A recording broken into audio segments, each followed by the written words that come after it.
Muito bem, a gente recebe aqui o professor Ricardo Costa Oliveira, a gente está percebendo pela fala dele, né, que a gente é governado pela mesma meia dúzia de famílias desde sempre. Mais ou menos isso. Elas têm acesso ao Estado, elas ficam ricas e seus sobrenomes se perpetuam com toda a glória, geração após geração, pela história do Brasil.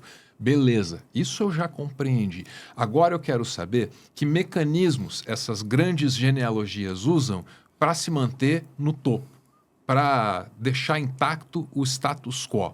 Eu não consigo compreender como isso é possível em determinados ambientes em que se exige concurso público, por exemplo. Tem família após família que domina a diplomacia. Sim.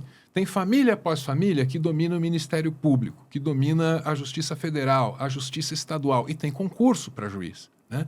Eu conheci algumas pessoas que me falaram, não, essa família tem como é que é? Tradição jurídica, né? Mais ou menos como se o notório saber jurídico exigido lá dos indicados ao STF fosse uma coisa consanguínea, né? Como isso acontece? Como? Eu vou ser explícito. Os concursos têm que ser fraudados necessariamente ou não? É o que acontece. Vamos Quem lá. diz De isso maneira não bem sou direta. eu, nem você. É o Conselho Nacional de Justiça, CNJ, tem vários processos lidando com fraudes em concursos para magistratura, generalizado isso? para cartórios, em boa parte. E alguns foram tão bem fraudados que não deixaram nenhum indício, nenhuma ponta solta. Mas você encontra depoimentos.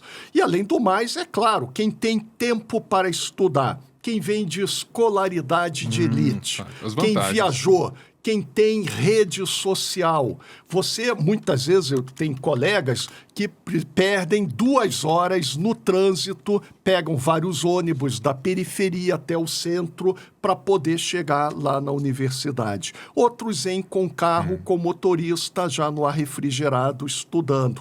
Isso aí vai significar, em um ano, uma carga muito grande de vantagens, privilégios e luxos. Então, eles usam a classe dominante, os recursos, o abuso do poder econômico, como nas eleições, redes sociais e políticas, compram, cooptam muita gente. E quando acha que a situação está um pouco mais ameaçadora, é o velho autoritarismo e golpismo brasileiro, como tivemos em 64 e também o golpe contra Dilma, para que passassem políticas destruindo carteira de trabalho, que era toda a legislação trabalhista para os mais pobres, roubando a aposentadoria da classe trabalhadora. Eu mesmo fui uma das vítimas, roubaram já minha aposentadoria há vários anos.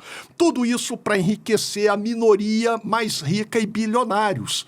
E a classe dominante, ela é autoritária, golpista, retira direitos trabalhistas, previdenciários, para manter o status quo, a concentração de renda, o poder e as vantagens. E grupos corporativos privilegiados vai ver na magistratura, forças armadas, militares. A mamata continua e se ampliou no bolsonarismo, que afinal o governo Bolsonaro era mais uma família política, uma relação de nepotismo. O Bolsonaro, o Jair, um filho no Senado, outro deputado federal, um vereador, o 04 parece que em Camboriú quer entrar, mulheres, ex-mulheres, assessores fantasmas, a mídia denunciou isso o tempo todo e não aconteceu nada. Bom, a gente conversa aqui com o professor Ricardo Costa Oliveira, estudioso das genealogias na política brasileira, quem é pai de quem é filho de quem herdou o quê, né? E a gente chegou agora na família Bolsonaro. Não tem jeito, vamos ter que falar dela, né? Aparentemente, o Bolsonaro é um fenômeno novo, ou me foi vendido como novo. O sobrenome é novo, o conceito, aquilo que ele representa, talvez não. Chamar o filho para se eleger aqui, um filho para se eleger lá, ocupando diferentes bases eleitorais, né? Aquela primeira esposa que a gente sabe pelas denúncias e investigações da jornalista Juliana Dalpiva, que virou meio que uma gerente do esquema de rachadinha. Você que está falando, e a mídia configurou e comprovou isso. É verdade. A história era essa, né? Sim. Tinha vários gabinetes, ela centralizava, tudo distribuía, chamava um parente aqui, outro ali para assumir o cargo fantasma e tal. Mas o que eu quero saber do professor é o seguinte: a família Bolsonaro chegou onde chegou, vários membros aqui e tal. Ela fica até quando? Será um reinado longevo? Entendeu? Ou eu vou parar de ouvir falar do sobrenome Bolsonaro em breve, né? Ou será que essas novas oligarquias, não sei se eu estou usando o termo de maneira correta, que estão surgindo, elas vão sumir, vão se revelar efêmeras. Pode pôr o Ratinho na conta aí também. Surgiu esses dias o Ratinho com seu filho governador e tal, né? Essa gente vai ficar ou vai sumir? Me responda o homem que estuda a coisa aí. Pela teoria do nepotismo, o elemento decisivo para a longevidade, a continuidade, são casamentos com mulheres e famílias igualmente poderosas. Se filhos e netos casarem com mulheres de famílias poderosas, muitas vezes muito mais antigas, há uma tendência à longa duração, à continuidade. Se casarem com mulheres de outras famílias, não formarem essas alianças com a classe dominante tradicional, podem aos poucos irem desaparecendo do campo político. Claro que tem patrimônios para várias gerações ficarem muito bem posicionadas, mas se vão continuar no poder, na política, nos grandes cargos, vai depender da dinâmica, porque o nosso estudo mostra como algumas famílias a cada geração sobem ascendentes e algumas também vão descendo a uma certa saída. O elemento central, Álvaro, são casamentos, as mulheres. Se agora filhos e netos do governador Ratinho casarem com famílias lá do Graciosa Country Club, do Clube Curitibano, casarem com as famílias que já estão nos nossos livros, eles continuarão daqui a 100 anos ainda próximos ao topo. Se entrarem para uma classe média, aí eles vão muitas vezes manter o sobrenome como uma curiosidade. O que a gente estuda a lógica social do poder é que o núcleo duro continua assim. A gente vê o núcleo duro dos fundadores de Curitiba, século XVII. Por vários casamentos, eles continuam nas melhores posições. Nos clubes sociais, nas melhores posições do Estado, no filé mignon, como se diz, da grande mídia, aqueles cargos mais rentáveis, melhores escritórios de justiça do centro cívico.